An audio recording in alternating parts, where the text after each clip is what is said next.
Ang Kapitan Heneral ay nangaso sa buso-buso kasama ang banda ng musiko, mga praile, militar at iba pang opisyal.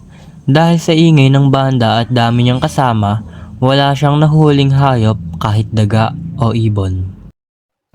Pinag-usapan din na ang pangangaso ng mga makapangyarihan ay maaaring magdulot ng panganib sa mga karaniwang tao dahil baka sila ang mapagkamalang hayop at maputukan. May balitang maaaring parusahan ng general ang isang taong magsusuot ng balat ng usa upang mapanatili ang karangalan ng mga Kastila. Sa huli, ipinakita na kahit hindi magtagumpay ang pangangaso, nagpakita pa rin ang general ng kasiyahan at pagmamalaki. Dahil para sa kanya, mahalaga ang pagpapanatili ng dignidad at kapangyarihan ng pamahalaan. Sa huling araw ng Disyembre, naglalaro ng tresilyo ang Kapitan Heneral habang hinihintay ang oras ng pananghalian. Pagkatapos maligo at uminom ng sabaw at buko, nagpatuloy siya sa laro. Nakakatulong sa kanyang panalo ang mga lihim na senyas ni na Padre Irene at Padre Sibila na kumakampi sa kanya. Samantala, si Padre Camora ay madalas nagkakamali sa paglalaro dahil hindi niya alam ang mga lihim na plano ng iba. Tuwing nagkakamali si Padre Camora, siya ay pinagsasabihan ni Padre Sibila, ngunit hindi siya masyadong nagagalit dahil sa respeto niya sa Dominico. Si Padre Irene naman ay nagpapakumbaba at humihingi ng tawad kapag nagkakamali. Natutuwa ang general dahil nagagamit niya ang mga pagkakamali ng iba upang manalo. Habang naglalaro sila, hindi alam ni Padre Camora na ang pinag-uusapan sa ilalim ng mesa ay tungkol sa pagpapalaganap ng wikang Kastila sa mga Pilipino. Isang usaping mahalaga sa edukasyon at pamahalaan. Kung nalaman niya ito, baka hindi na siya nakisali sa laro. Sa paligid ng lugar, inilalarawan ang mga magagandang tanawing lawa. Malamig na simoy ng hangin, tahimik na tubig, at tanaw ang mga isla tulad ng Talim at Calamba. Pati ang mga bundok at bukirin sa paligid. Ang tanawin ng lawa ay tila isang malawak na dagat na tinatawag ng mga taga roon na dagat ng tabang. Sa kantong kulang ay pinagkatiwala sa kanila, pinag-uusapan ni Don Custodio at Padre Fernandez ang kahilingan ng mga mag-aaral na makapagpatayo ng Akademya ng Wikang Kastila. Tahimik at may kabigatan ng kanilang usapan habang sila'y magkatabi sa silid at sa kabilang dulo ng bahay ay maririnig ang mga bola ng bilyar, tawa at talakhak ni Simon na nakikipaglaro kay Bensay. Biglang tumayo si Padre Camora. Nakitang-kita ang galit at pagkabigla sa nangyayari. Sa kanyang bibig ay lumabas ang pabulas na panlalait kay Kristo, sabay ang paninisi kay Padre Irene sa pagkatalo sa baraha. Galit na galit siya habang inilalarawan ng eksena at tila gustong humabol o managot sa iba. Ang galit at pagkabigla ni Padre Camora ay lumalabas sa kanyang pananalita na pinapahayag ang pagkabigo at ang pakiramdam na nadaya siya. Kahit sinusubukan siyang pigilin ni Padre Irene, tuloy-tuloy siyang pumunta sa lugar ng bilyar. Hindi pinapansin ng mga pakiusap na tigilan ang kaguluhan at patuloy sa kanya pangungutya at pagreklamo. Inaya ni Padre Sibila si Padre Fernandez na maglaro ng tresilyo, ngunit tinanggihan siya nito dahil hindi siya marunong maglaro nito. Kaya naman, naisipan ng general na ayain si Simon na maglaro ng tresilyo. Tinanong ni Simon kung ano ang kanilang mga maitataya. Ang general ay makakataya ng maibigan niyang itaya, ngunit ang mga praile, ang pare, ang putol na pakutya ni Simon. Ang ibabayad ninyong dalawa ni Padre Irene ay mga kawang gawa, panalangin, kabaitan, ano? Pumayag si Simon sa pustahan, nasasalita na lang siya bayaran. Halimbawa, sa bawat 5 chips na ibibigay niyo sa akin, lilimutin kong 5 araw ang karalitaan, ang kababaang loob, ang pagkamasunurin. Kayo naman Padre Irene, lilimutin ko ang kalinisang ugali, ang pagkamahabagin at iba pa. At ako naman, ang ibibigay ko ay ang brilyante. At ito, nagpatuloy si Simon at tinapik ang balikat ng general. Ang ibabayad nito sa akin, sa bawat 5 chips ay isang valena, katimbang ng 5 araw na pagkakabilanggo. Sa isang solo ay 5 buwan. Sa isang kodulo ay isang utos na pagpapatapon na walang nakatalang pangalan. Sa isang bola ay isang utos sa Guardia Civil na makabaril sa daan sa taong paparusahan. Samantalang hinahatid ang mga ito at iba pa. Tinanong naman ni Padre Irene kung ano ang gagawin niya sa mga pagpapatapon at mga madaliang pagpatay. Upang linisin ang bayan at pawiin ang lahat ng masasamang binhi. Ginawa rin ito ni Simon dahil may galit pa siya sa mga tulisang kumuha sa kanyang mga alahas. Nag-uusap-usap ang mga opisyal tungkol sa pagbabawal sa mga armas na pampaligsahan. Kahit ipinaliwanag ng isang mataas na kawani na sa ibang bansa ay hindi naman ito ipinagbabawal. Nananatiling matigas ang general sa kanyang desisyon. Nagmungkahi si Simon ng paraan upang malutasan ang problema sa pamamagitan ng pagpapahintulot sa pagbebenta ng mga armas na hindi 6 mm ang laki ng punglo at pinuri ito ng karamihan kahit hindi ito ganap na patas. Pagkatapos nito, napunta ang usapan sa isang guro sa Tiani na umihiling ng mas maayos na bahay para sa paaralan dahil sira na ang bubong at siya pa ang gumagastos para sa gamit sa pagtuturo. Sa halip na tulungan siya, pinagbintangan siya ni Padre Camora na isang pelebistero at sinabi ni Padre Sebila na ang isang guro ay maaaring magturo kahit saan. Dahil dito, nagpasya ang general na alisin sa tungkulin ang mga gurong nagrereklamo. Kinalaunan, nagbigay naman ng panukala si Don Custodio upang magkaroon ng paaralan ng hindi gumagastos ang pamahalaan. Iminungkahi niyang gawing paaralan ang sabungan kapag walang sabong sa loob ng linggo. Marami ang natuwa at hindi sumang-ayon sa kanyang ideya at ipinakita sa usapan na hindi seryosong tinugunan ng mga pinuno ang problema sa edukasyon. Nagpatuloy ang pagtatalo tungkol sa mungkahing gawing paaralan ang mga sabungan. Sinabi ni Padre Irene na laban ito sa mabuting ugali. Ngunit, pinaliwanag ni Don Custodio na mas masama ang pabayaan ang mga bisyo tulad ng sugal, habang kulang naman ang mga paaralan. Ipinunto rin ni Padre Irene na kumikita ang pamahalaan sa mga sabungan, kaya ayaw niya itong baguhin. Dahil sa patuloy na pagtatalo, pinutol ito ng general at sinabing pag-iisipan na lamang niya ang tungkol sa mga bagay na iyon. Pagkatapos nito, inilabas ang isa pang usapin tungkol sa kahilingan ng mga mag-aaral na magbukas ng akademya ng wikang Kastila. 6 na buwan na raw naghihintay ang kahilingang ito ng desisyon kaya nagkaroon ng tensyon sa silid. Sinabi ng isang mataas na kawani na nararapat lamang na payagan ang kahilingan ng mga mag-aaral at hindi niya maintindihan kung bakit ito matagal na hindi napagpapasyahan. Ngunit malamig na sinabi ni Padre Sibila na may iba pang mga bagay na kailangang isaalang-alang kaya patuloy na naging mabigat at tahimik ang usapan. Bukod sa wala sa panahon ng linasa, ang patuloy ng Dominico, bukod sa taglay niyang laban sa aming kapangyarihan, hindi nakapagpatuloy sa Padre Sibila at tumingin kay Simon. Ang kahilingan ay miyanong dapat paghinalaan. Ang dugtong nitong huli na nakipagtinginan sa Dominico. Ito ay makakalawang pumikit. Nang makita ni Padre rin ng gayon ay nahalata na niyang ang kanyang kausap ay talo na halos. Sapagkat kalaban si Simon. Isang payapang pagtakwil, isang pagbabangong ang gamit ay papel selyado. Ang dugtong ni Padre Sibila. Pagbabangon, pagtakwil. Ang tanong ng mataas na kawani na napatingin sa madla na tila walang maintindihan.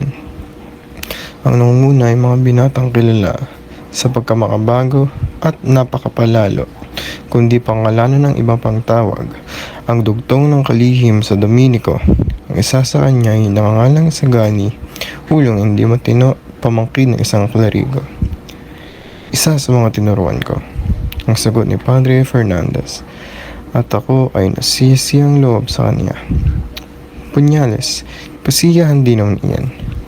Ang bulalas ni Padre Camora, Kumunti na kaming mapununtukan sa vapor sapagkat napakawalang galang. Tinulak ko siya at tinulak naman ako. Mayroon pang isang nangangalang Makaragi o Makaraig. Ang sagot ni Padre Irene na nakihalo sa usapan. Isang binatang napakagandang ugali at nakalulugod. At bumulong sa general. Yan ang sinabi ko sa inyo. Mayaman, iniluluhog ng kondesa na inyong tingnan. Isang nag-aaral ng panggagamot na nangangalang Basilio. Sa Basilyong iyan ay wala kang masasabi. Ang tugon ni Padre Irene ay tinaas at ibinuka ang mga kamay na mistulang Magdodominus Boviscum. Sa ganang aking iyan. Yan ay tubig na hindi kumikilos. Kailanmay hindi ko naunawa ang ninanasan ni ang iniisip. Sayang at hindi natin Carmen si Padre Salvi upang magpakilala sa ating ng pinagmulan ng binatang iyan. Naaalala ko ang aking nadinig na sinasabing noong kanyang kabataan ay may ipinakialam sa kanya ang Guardia Civil. Ang kanyang amay napatay sa isang gulo na hindi ko na maalala. Si Simon ay napangiting malumanay, pinatanaw lamang ang kanyang ngiping mapuputit, abuti ang pagkakahanay.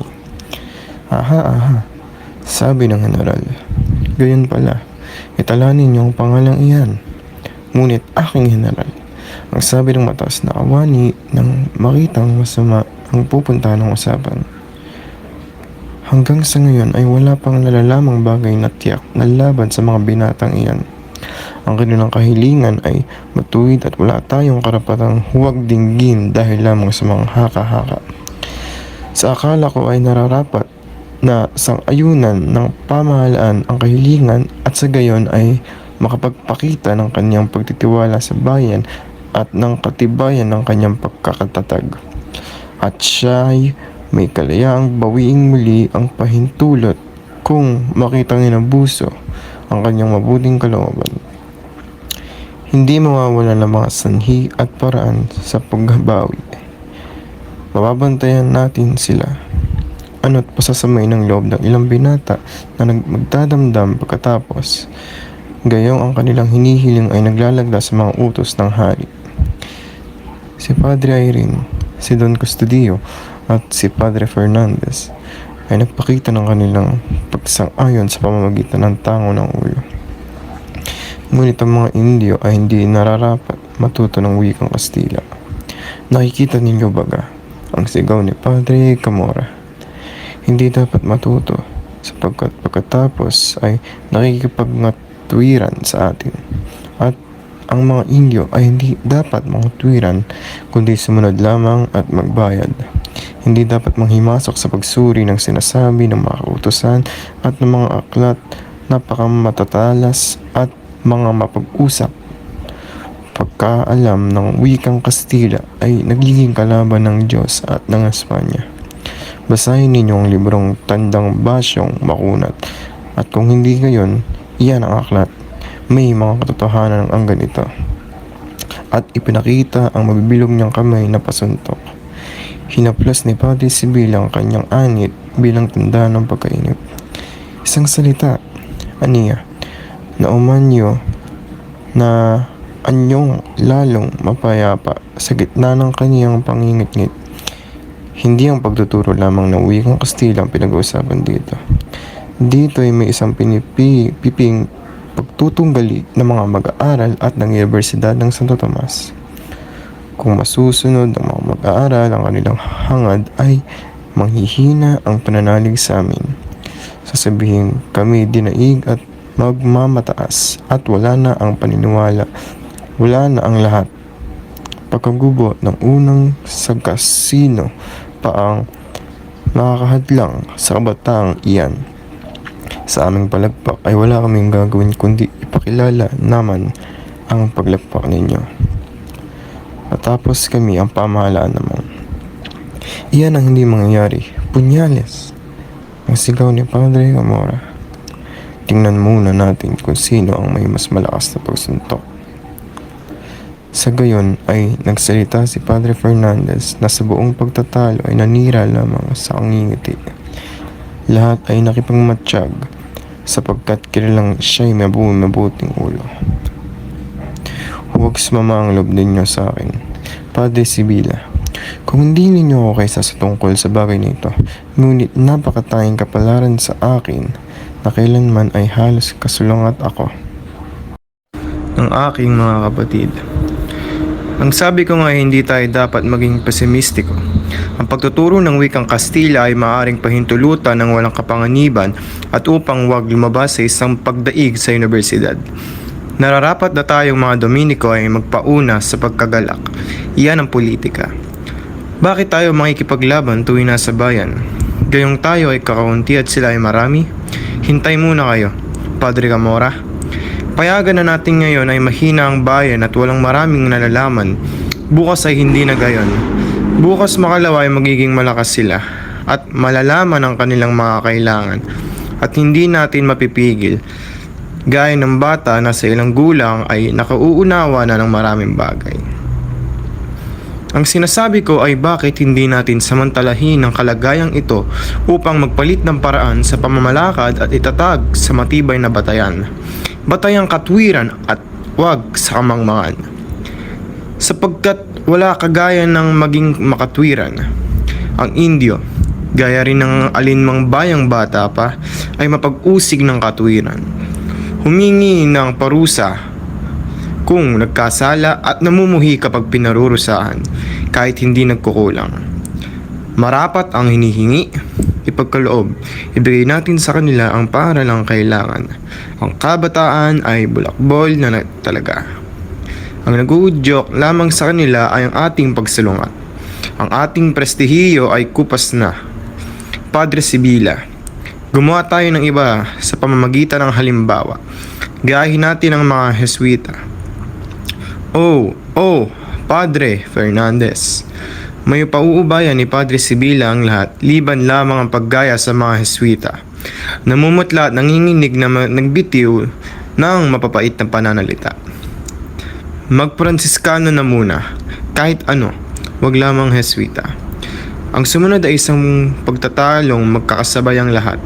Nagsasalitang sabay-sabay at nagsisigawan. Si Bensaib ay kaharap ni Padre Camora at uumangan ng suntok. Binabanggit ng isang mga gansa at ang isay ang mga manghihit-hit ng tinta. Tinutukoy ni Padre Sibila ang kapitulo at si Padre Fernandez naman ay ang sa Sumani Santo Tomas. Hanggang sa pumasok ang kura sa Los Baños at sinabing nakahanda ng pananghalian. Tumindig ang Kapitan General at sa gayon ay huminto ang pagtatalo. Siya, mga Ginoo, ang sabi, ngayon marami tayong nagawa. May nagsabing ang mga bagay na maselan ay dapat pag-usapan. Sa pagtatapos ng pagkain, ako'y lubos na sang-ayon sa sabing iyon. Ba masira ang tiyan natin, ang sabi ng kalihim, ng tinukoy ay ang init ng salitaan. Kung gayon ay ipagpabukas na natin, nagtindig ang lahat. Aking General, ang sabing marahan na mataas na kawali, ang anak na babae ni Kabesang Tales ay nagbalik na mulit, hinihingi ang paglaya ng kaniyang nunong may sakit na hinuli bilang kapalit ng ama. Tiningnan siyang masama ang loob ng General na hinaplos ang malapad na noo. Putris yatang hindi nababayaang tao'y makapananghaling mapayapa. Katlong araw na ng kanyang paggayawat dito, isang kaawang-awang dalaga. Demonyo, ang bulalas ni Padre Camora. Sinasabi ko na mayroon akong bagay na sasabihin sa General. Kung kaya nga ako naparito ay upang katigan ang kahilingan ng binibining iyan. Kinamot ng General ang kanyang tenga. Siya, ang sabi, padalhan ng sulat ng kalihim ang tenyente ng Guardia Civil upang pakawalan. Hindi masasabing hindi ako maawain at mahabagin. At tumingin kay Bensaib, ikinisap ng mamamahayag ang kaniyang mata.